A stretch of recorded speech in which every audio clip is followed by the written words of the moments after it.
Limerence by devdevlin, read by Max Mabella. Chapter 13.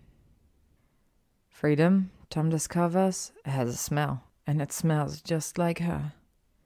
It is not hard to look at the home of the illustrious Hermione Granger. Beautiful, ruthless Miss Granger is quite prolific these days, owing to her work in the Department for the Regulation and Control of Magical Creatures. And the newspapers he'd stolen from the apothecary are all Tom needs to discover it. She has made a name for herself, just as he always knew she would, and when he brushes his fingers over her smiling photograph, they burn. Extraordinary.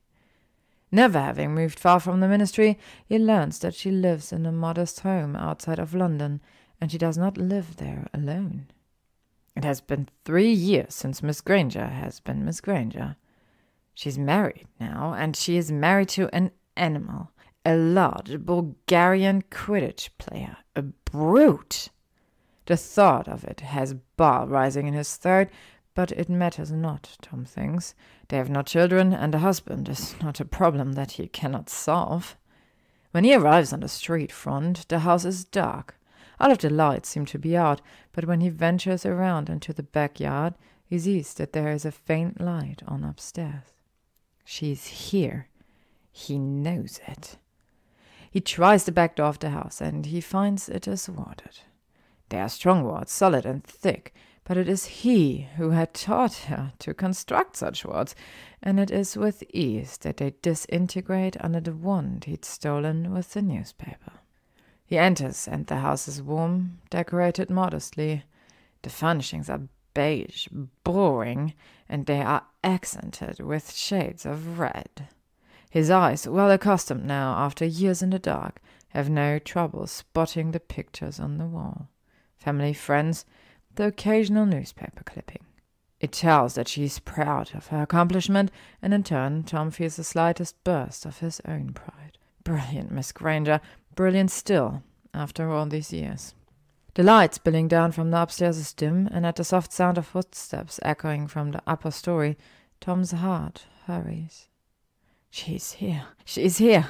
She is here. She is here. He knows it. He can taste it. He toes his way up the wooden stairs, and from the landing he sees that there is a slight shining from under a door. A bathroom, he suspects, and he keeps moving forward towards the open door by the end. The light is on in the room it leads into, and it is clearly a bedroom. It feels like her. He enters without hesitation, and there's another room branching off, an ensuite, perhaps? He scans the room quickly. While he sees no sign of movement, he quickly spies 2 wands placed on the dresser. Tom snatches them both up. Foolish, foolish Miss Granger. Victor! At the sound, Tom's chest constricts. Her voice is muffled and distant, coming from down the hall, back the way he'd come, and yet it is the same. It is the same as he remembers, and she's here. She is here. There is a series of thoughts from within the ensuite, and then in the door appears a man. Victor. He's easily twice Tom's size, and at the sight of a foreign man in his bedroom, the brute's eyes widen with shock. What are? Avada Kedavra! A flash of green, and then Victor falls loudly to the ground. Problem solved, and Tom can feel it in his bones. Her proximity, her smell, her fire. He turns away from Victor, going to leave to find her, but then the bedroom door pushes open, and she leisurely walks in. Vict! She stops. A soft moan slips past Tom's lips when his eyes rake over her, and she's not the same as he remembers. She has aged considerably, at least by a decade, and the lines on her face are harder. She is softer, too. Not quite so lean, but he easily recognizes her all the same. His heart is racing now, and his fingertips burn. Burn! Miss Granger? She gasps, and she is frozen, shocked into stillness. She is clearly, plainly terrified, and oh, she remembers him. She remembers him. Terrified, beautiful, beautiful Miss Granger. He smiles. I've missed you. What? Her attention locks onto the fallen body by the side of the bed. When she speaks next, it is to the body that she speaks. Victor? Tom licks his lips. You didn't visit, not once, he says, and he looks at Victor. And you didn't wait for me. You, Vic, no, this isn't, you're not. She is trembling now, and she closes her eyes briefly, clenching them shut. Victor! She steps closer, heading toward Victor, but when he steps between them, she halts. Tom drinks her in, and he cannot get enough. But I forgive you, Hermione. Tom murmurs, and then he laughs. Oh, it's been so long since I've... Hermione. He groans at the sound of her name. But she is trembling all over, chest heaving, and her eyes flick down to the ones in his hand. What did you do to him?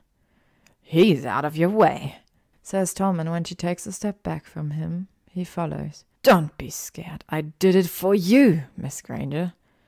He approaches further still. For us.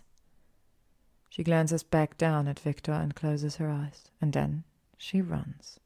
Like all those years ago, she has seen him, the body at his feet, and she runs.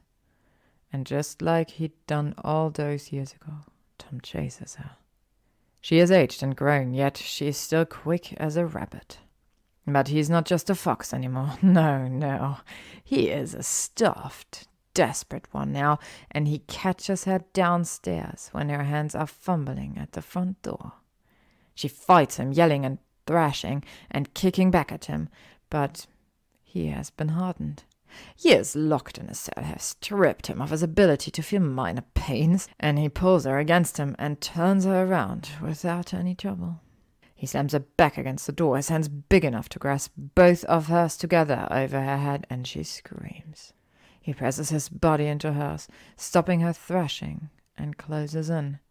I'm a bit put out with you at the moment, Miss Granger, he confesses low into her ear. Now would not be the time to be difficult. Fuck you! She kicks, Henny colliding dangerously close with his upper thigh, and he growls. Get off of me, you monster! I don't want to hurt you. I only want... You will get nothing from me. You'll have to kill me.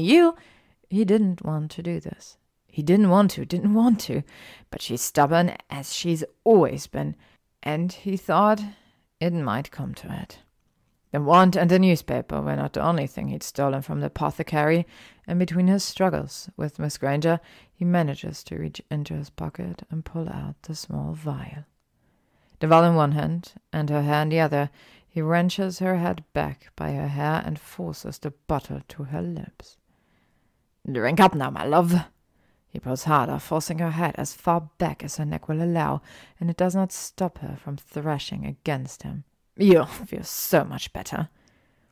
He does not let up. He does not let her go until he knows that gravity has done its job and he has seen her throat move.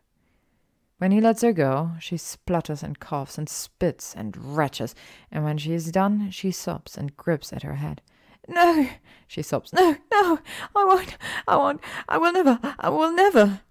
He reaches out, gripping her chin once more. Her eyes are clenched shut.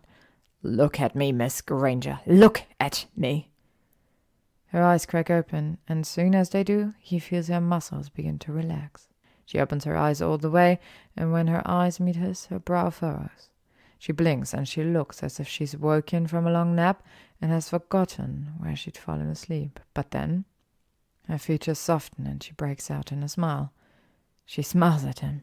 She is smiling at him.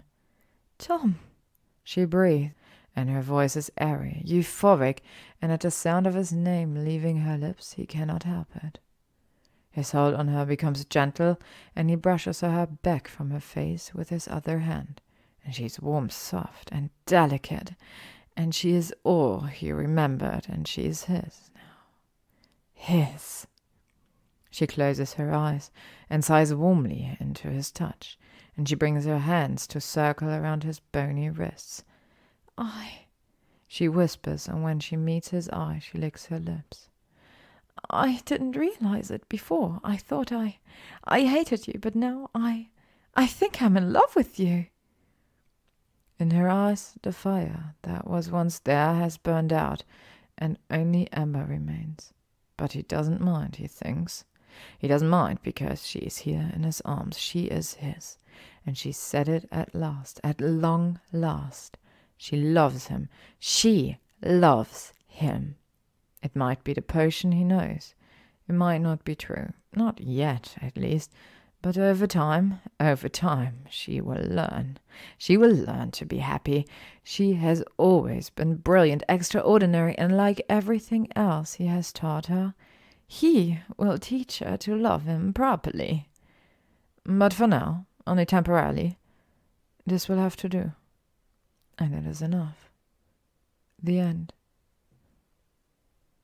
Thank you for listening to Limerence by devdevlin, read by LMX Mabella. If you would like to stay up to date on upcoming chapters and stories, you can follow me on YouTube, Spotify, Instagram, AO3, or Tumblr.